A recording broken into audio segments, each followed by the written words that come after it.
Es un gusto saludarlos y espero se encuentren muy bien ustedes al lado de sus familiares, de su papito, de su mamita, que los acompañan. Que Dios me los bendiga, que tengan muy buena salud. Bueno, como hablábamos en clases anteriores sobre la historia, que es muy importante en las matemáticas, así dividida en aritmética y geometría, pues hoy nos apoyamos un poquito sobre lo que consultando y lo que socializamos ahora temprano en la tarea. Muy bien por los que investigaron, consultaron sobre historia. Esto nos abre el pensamiento para entender cómo es que esta ciencia ha ido evolucionando y el ser humano ha ido construyendo cada concepto, cada definición desde el pensamiento mismo y desde la realidad. Porque es que la matemática es verdad. La matemática es una relación de la realidad con el pensamiento, ¿sí? Subrayado, protegido por la verdad. En ese sentido, es necesario que en matemáticas se empiece a hablar de lógica. Hoy en día se habla de lógica matemática. Inicialmente los hombres hablaron de lógica, una lógica natural o una simplemente lógica. Lógica, palabra que viene del griego logos, ¿sí? Quiere decir acierto o razón. La matemática está ligada al pensamiento, a la razón. La lógica, que la incorporaron muchos sabios en la antigüedad, ¿sí? Es un estudio del pensamiento, de las estructuras de lo que tenemos aquí, cómo pensamos. Son muchos los que han aportado a la lógica, pero hay que nombrar al iniciador por excelencia, Aristóteles. Se le considera en el primer milenio antes de Cristo, hacia los siglos 5 antes de Cristo. Él plantea la necesidad de que exista una ciencia que organice las ideas del hombre, fundamentado en la verdad, en la realidad que vivían en sus momentos. A él se debe, y crea él métodos. Él, por ejemplo, dice que la lógica es la ciencia de la demostración, 5 siglos antes de Cristo. 18 siglos de nuestra era cristiana después de Cristo, Kant dice que la lógica son leyes necesarias del entendimiento y de la razón. Y modernamente los matemáticos actuales como Stuart Mill dice que la ciencia es la ciencia de las operaciones intelectuales. Y sabemos que la matemática está ligada a todo nuestro proceso. Y ustedes que están creciendo y empiezan a ver la vida, tienen que entender que la matemática es una expresión de la realidad. Así se tiene que entender las matemáticas.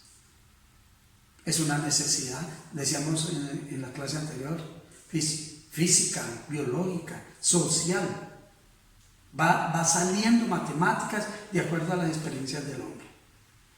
Pues la lógica le dio forma, es la estructura de ese pensamiento. Organiza las ideas del ser humano, las ideas matemáticas, y las encadena para seguir avanzando en la ciencia y en los avances del ser humano, desde los tiempos antiguos hasta nuestros tiempos. Entonces, que entendamos que la lógica es un instrumento, son elementos que nos dieron los sabios para poder entender mejor las matemáticas. Y como toda ciencia, lo vamos a decir aquí en aritmética y lo vamos a decir en geometría, tiene que tener unos elementos iniciales, unos elementos primarios, fundamentales. En lógica, ese elemento primario se llama la proposición. Por eso el título, lógica, y aparece proposiciones. Digamos que es una proposición y trabajamos sobre proposiciones hoy. Las proposiciones son expresiones con sentido. Son oraciones con sentido. ¿Qué es una expresión con sentido? Pues algo a lo que se puede decir verdadero o se puede decir falso. Las oraciones, ustedes cuando estudiaron en la básica primaria la oración, hay oraciones imperativas, oraciones exclamativas, oraciones interrogativas, aseverativas. Las proposiciones son oraciones aseverativas, de las que se pueden decir que es falso algo o que es verdadero. Si yo hago una oración exclamativa, ¡oh! Estoy contento, pues allí no puedo tal vez asegurar si eso es verdad o eso es falso. Esa es exclamativa. O si yo hago una pregunta, ¿será que llueve por la tarde? Igual, yo no puedo decir si eso es falso o verdadero. Esas no se incluyen como proposiciones. Las proposiciones son oraciones, ¿sí?, con sentido. Tienen sujeto, tienen predicado. Allí en el tablero hay modelos. Cali es capital del valle. Eso de que Cali es capital del valle es una proposición verdadera. Es verdadera.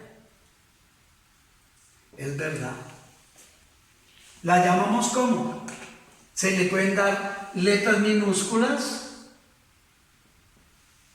para decir, esta proposición, Cali es capital del valle, es una proposición verdadera. Pero igual, una oración puede ser falsa. Por ejemplo, Colombia es un país europeo. Nosotros sabemos que eso es falso. Pero es una proposición, porque tiene sujeto y tiene predicado. Tiene sentido.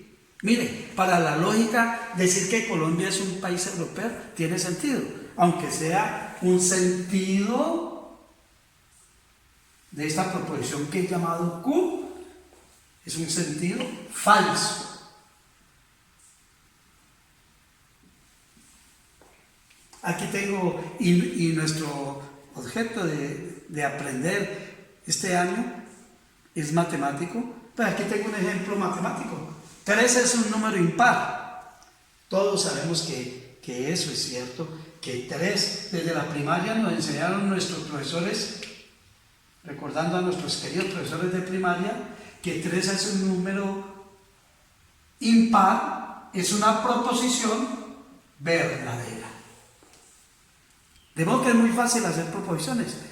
En nuestras tareas de esta semana vamos a hacer muchas proposiciones, falsas y verdaderas. Y le vamos a dar nombre. Una letra minúscula es el nombre de una proposición. Las proposiciones, ¿sí?, en la lógica hemos aprendido y la experiencia nos ha enseñado, se pueden negar. Neguemos esta proposición. Por ejemplo, Cali es capital del valle, que es verdadera. ¿Cómo la niego? Simplemente usamos el término no. Cali no es capital del valle. Entonces, ¿qué pasa? Y miren cómo la negamos en el símbolo. Si Cali es capital del valle era P, aquí decimos no P. Usamos como una S acostada o una rayita también para negar. Cali no es capital del valle. Y lo que era verdadero, ahora entonces me resultó falso. La negación de una proposición, la negación de una proposición le cambia el sentido, el criterio de verdad. Si era verdadera, se vuelve falsa. Por ejemplo, Colombia es un país europeo, era falsa. Cuando yo digo, no es cierto, mire otra forma de negar, no es cierto que Colombia es un país europeo, entonces se me vuelve verdadero. Se me vuelve verdadero. 3 no es un número impar, entonces es una proposición que se me vuelve falsa. La proposición no se puede negar, anteponiendo no es cierto, o ubicando dentro de la oración, no. Bueno, aquí hay unos ejemplos. Los ejercicios van a consistir en nombrar proposiciones O yo le doy proposiciones nombradas, ¿sí? Y decir el valor de verdad, si es verdadera o falsa. O usted la completa. Allí van los ejercicios. O las negamos. Hablando de proposiciones, hablemos de una clase que tiene una forma de proposición. Son las proposiciones abiertas. También se les llaman funciones proposicionales. Las proposiciones abiertas, ¿cuál es la diferencia con estas? Recuerde, nuestra proposición tiene sujeto y predicado. Sujeto Cali, predicado, es capital del valle. Sujeto Colombia, predicado, es un país europeo. Sujeto 3, predicado, es un número impar. Las proposiciones abiertas, no se conoce el sujeto, simplemente se dice es capital del valle. Puedo nombrarlas, seguirlas nombrando con letras minúsculas, pero como no conozco al sujeto, este sujeto se reemplaza por una variable. Digamos, X es capital del valle. A X se le llama variable. No sé quién es X. Puede ser Cali, puede ser Bogotá, puede ser Carlos. Este puede tomar todos los nombres que se quieran. No sé en este momento, como proposición abierta que voy a nombrar, X capital del valle, si es falsa o verdadera. Una de las características de las proposiciones abiertas es que no se puede asegurar si es falsa o verdadera, porque no conozco el sujeto. Se nota con una letra minúscula y entre paréntesis puedo colocar la variable. Se lee P de X. ¿Qué es P de X? Una proposición abierta. En este caso, X es capital del valle. Cuando conozca a X, por ejemplo, que es Cali, verdadero. Pero si X fuera Bogotá, falso. Las proposiciones abiertas son muy usadas en matemáticas. Convirtámoslas en proposiciones abiertas. Puedo usar cualquier letra minúscula como variable.